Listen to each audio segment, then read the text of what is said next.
Hello, good morning students. My self Shamsher PhD maths. बेटा 11th class में chapter 6 linear इनइक्वेशंस या inequalities की बात है। इक्वेशन में बीच में इक्वल का सिंबल होता है, इनइक्वेशन या इनइक्वालिटी में बीच में या तो लेस देन या ग्रेटर देन या लेस देन और इक्वल टू या ग्रेटर देन और इक्वल टू के सिंबल होते हैं। और लीनियर उसको बोलते हैं बेटा जिसमें ग्रेटेस्ट पावर 1 होती है वेरिएबल की। ठीक है, तो इसमें हम 20th क्वेश्चन तक कंप्लीट कर चुके थे ऑब्जेक्टिव क्वेश्चंस में। अब 21st क्वेश्चन में चलते हैं। ये बोलता है the region represented by the inequalities. एक तो दे रखिए बेटा x इज ग्रेटर देन और इक्वल टू 0। अब x greater than 0 positive right hand side में होता है और y greater than 0 x axis ऊपर होता है, तो लाइज इन दिस क्वाड्रेंट। हमने बेटा क्वाड्रेंट बताना है, तो बेटा फर्स्ट क्वाड्रेंट में x भी पॉजिटिव होता है और y भी क्या होते हैं पॉजिटिव। 22 क्वेश्चन ये बोलता है all pairs of consecutive odd natural numbers. बेटा कंजेक्टिव लगातार आने वाले हो ओड नेचुरल नंबर, तो एक ओड से दूसरे ओड में 2 का अंतर होता है। तो बेटा हम एक ओड नेचुरल नंबर x मानते हैं, दूसरा अगला ओड नेचुरल नंबर x+2 होगा। ओड हो, केवल नेचुरल नंबर होता है x+1 होता है। तो एक ओड से दूसरे ओड में या एक इवन से दूसरे इवन में 2 का अंतर होता है, और केवल नेचुरल नंबर होता है तो बेटा एक एक का अंतर होता है। तो एक x मानते हैं, एक x+1 मान लेते हैं, केवल नेचुरल नंबर होते तो। लेकिन जब ओड या इवन का जिक्र होता है एक x है तो दूसरा x+2 ले लेंगे। ठीक है बेटा, ये कहता है दोनों के दोनों 10 से बड़े हैं। छोटे वाला 10 से बड़ा, बड़े वाला 10 से बड़ा। जब आप छोटे वाले को 10 से बड़ा बोल दोगे तो बड़े वाला तो अंडरस्टूड है 10 से बड़ा होगा ही भाई। ठीक है बेटा, अब देखिए और आगे बोलता है दोनों का जो सम है ना वो 40 से लेस है। x+x+2 less than 40, 2x+2 less than 40, 2 उधर जा करके सब्ट्रैक्ट हो जाएगा, 2x लेस देन 38, 2 से डिवाइड करेंगे x लेस देन 19। अब सुनिए x 10 से तो ग्रेटर है और 19 से लेस है और ओड होना चाहिए, तो x की वैल्यू होगी 11, 13, 15, 17, 19 नहीं होगी भाई। 19 के साथ इक्वल का सिंबल नहीं है, इससे छोटा है। अब x की वैल्यू जब आप पुट करेंगे तो ऑर्डर्ड पेयर क्या बनेंगे, देखो जब x की वैल्यू 11 है तो ऑर्डर्ड पेयर बनेगा 11, 13। जब 13 है तो 13, 15, यहाँ ध्यान रखें। 15 है तो 15, 17 और 17 है तो 17, 19। 23rd जो क्वेश्चन है उसमें इनइक्वेशन दे रखी है 25 - 4 इंटू 2x - 1 लेस देन 25, और x एक नेचुरल नंबर है। 25 - 4 को अंदर मल्टीप्लाई करते हैं तो -8x +4 लेस देन 25। ये बेटा 25 है आपके पास।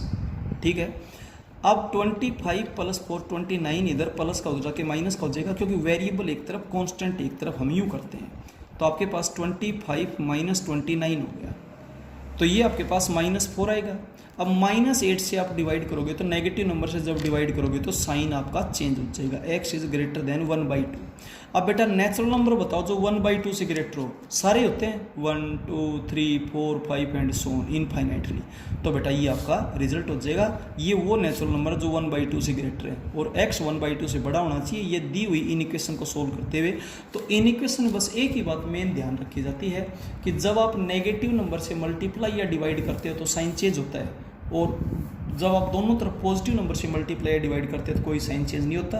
दोनों तरफ आप सेम नंबर ऐड कर सकते हैं, दोनों तरफ सेम नंबर सब्ट्रैक्ट कर सकते हैं, दोनों तरफ सेम नंबर से मल्टीप्लाई या डिवाइड कर सकते हैं। बट पॉजिटिव से करते हैं तो नो चेंज, और नेगेटिव से मल्टीप्लाई या डिवाइड करते हैं तो साइन चेंज होगा। ये बात ध्यान रखें।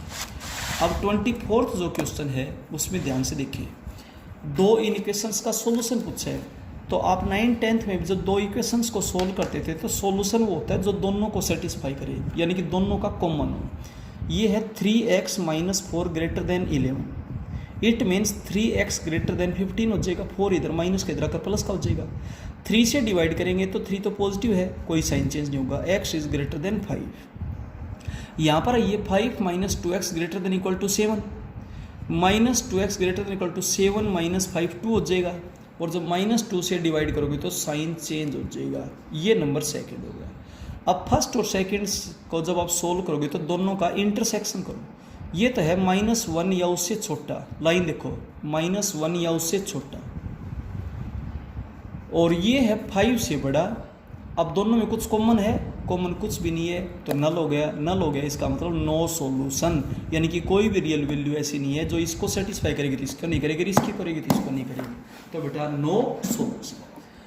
25 वाले क्वेश्चन में क्या बोलता है, अपने से एक इनइक्वेशन दे रखी है, वी है 3x - 5 less than x plus 7। अब वेरिएबल एक तरफ कीजिए, 3x - x लेस देन 7 इधर आकर के प्लस 5 हो जाएगा, ये हुआ 2x लेस देन 12। जब आप 2 से डिवाइड करेंगे तो 2 तो पॉजिटिव है और पॉजिटिव से डिवाइड करेंगे तो कोई साइन चेंज नहीं होगा, तो x is less then 6।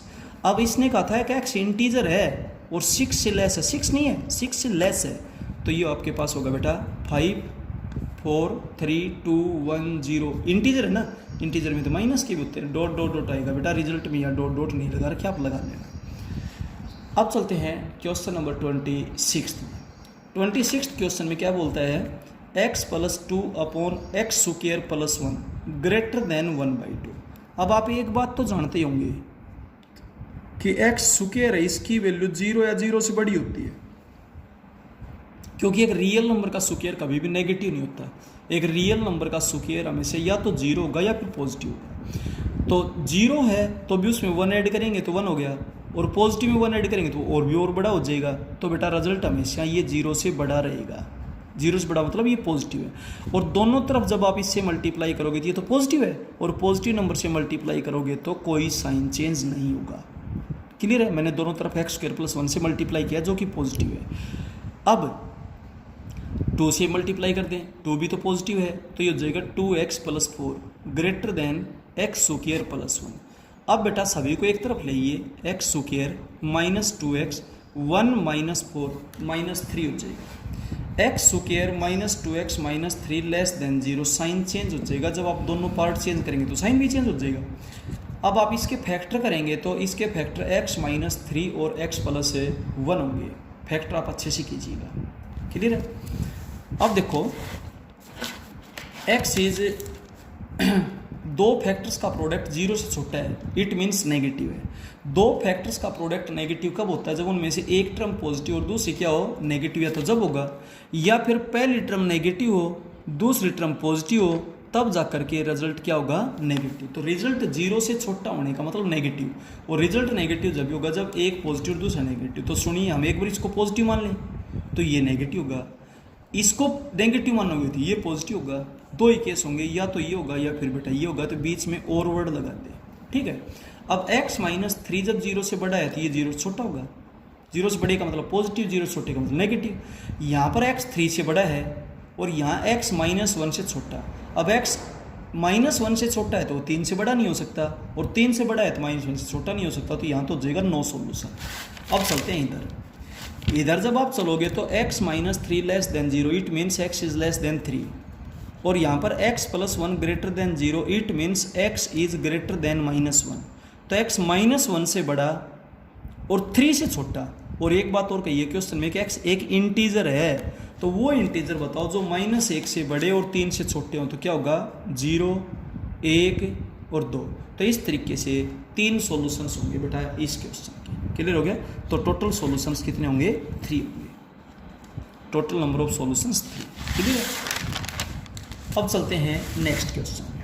27th question में क्या बोलता है कि आप x की रेंज बताइए, यानी कि x की वैल्यू कहाँ से कहाँ तक है। मैं इसको सिंप्लीफाई करता हूँ, -1/3 लेस देन और equal to x/2 -1 and 1/3 less than 1/6। -1/3 as it is less than और इक्वल टू, मैं इसको सिंप्लीफाई करता हूँ, x/2 -1 and 1/3 को जब आप सोल्व करोगे तो 4/3 हो गया, लेस देन 1/6। ये एज इट इज़, ये एज इट इज़। यहाँ से आप एलसीएम लीजिए, एलसीएम आएगा 6, 2 से डिवाइड करोगे तो क्या हो जाएगा 3, 3 को x से करोगे 3x, -3 से डिवाइड करोगे 2, 2 को 4 से करोगे तो 8। ठीक है।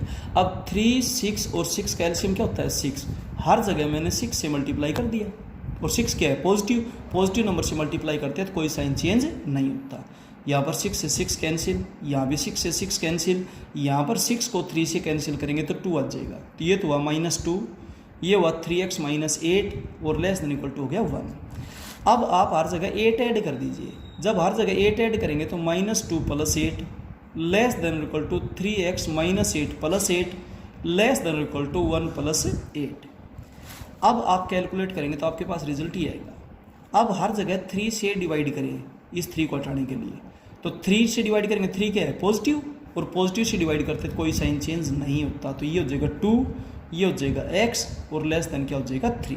अब x की वैल्यू 2 या 2 से बड़ी है बट 3 से लेस है, 2 या 2 से बड़ी है बट 3 से क्या है लेस, तो इसको सेमी ओपन या सेमी क्लोज इंटरवल बोलते हैं। और अगर नेचुरल नंबर हो रिजल्ट तो केवल 2 ही होता, क्योंकि बाकी नेचुरल नंबर थोड़ी है भाई बीच में, और रियल नंबर हो तो ये सारे हो जाएंगे बेटा, 2 या 2 से बड़ा 3 से छोटा। ठीक है, यहाँ रियल नंबर्स थे।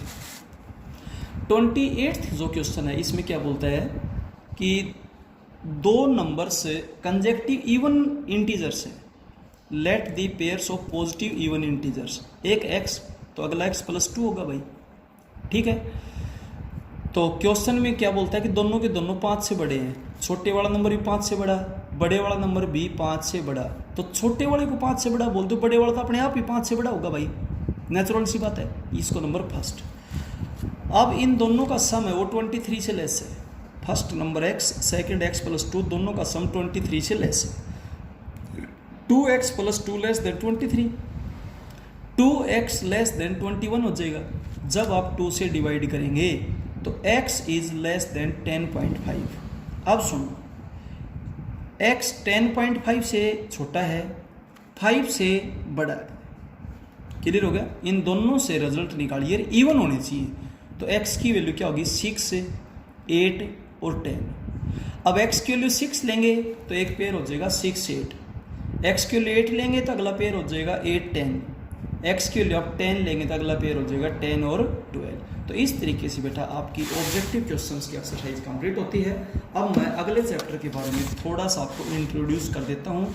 नेक्स्ट चैप्टर 7th, ये है बेटा परमुटेशंस एंड कम्बिनेशंस। इस चैप्टर में क्या चलता है देखिए, अपने डेली लाइफ से रिलेटेड क्वेश्चंस चलेंगे। परमुटेशन वहाँ यूज होती है जहाँ अरेंजमेंट करनी हो, और बेटा कम्बिनेशन वहाँ यूज होती है जहाँ सिलेक्शंस करने हो। तो परमुटेशन के लिए NPR का फॉर्मूला यूज करेंगे और कॉम्बिनेशन के लिए NCR का फॉर्मूला यूज करेंगे।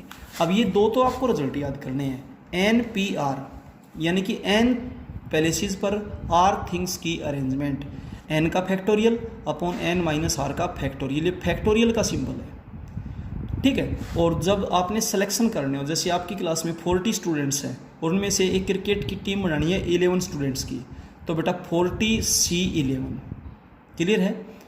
तो बेटा n का फैक्टोरियल अपॉन r का factorial into n minus r का फैक्टोरियल, ये फैक्टोरियल का सिंबल है।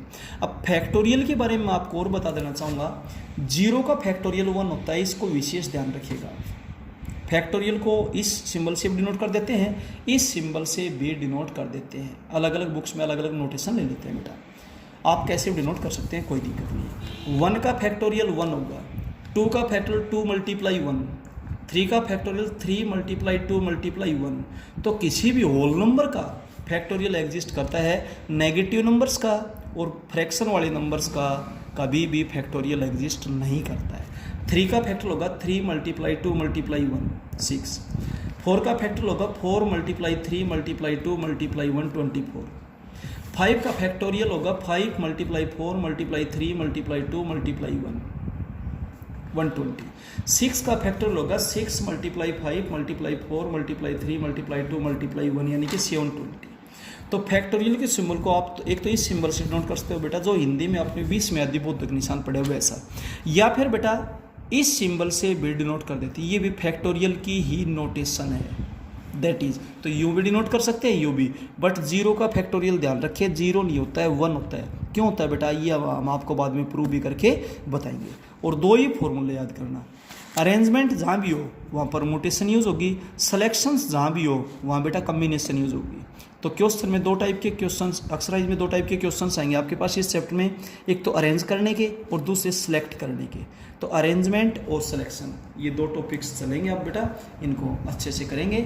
नेक्स्ट वीडियो में क्वेश्चंस करवाएंगे आपके एक्सरसाइज के, लेकिन एक तो ये 2 रिजल्ट्स आप अच्छे से याद करें। एक किसी भी नंबर का फैक्टोरियल अगर आपसे पूछा जाए तो आप बेहिचक उसको बता पाएँ इस तरीके से। ठीक है बेटा, ये था, और बाकी हम क्वेश्चंस नेक्स्ट वीडियो में करेंगे। Okay, thank you. और बेटा अपने फेयर नोटबुक को अच्छे से साफ और सुंदर अपडेट करें। किसी भी क्वेश्चन में पर्टिकुलर में अगर आपको प्रॉब्लम आती है तो या तो जूम पे पूछें, या बेटा व्हाट्सएप पे पूछें, या बेटा फोनिकली भी आप पूछ सकते हैं। किसी टाइप की कोई एजिटेशन ना हो क्वेश्चन पूछने के मामले में, ठीक है।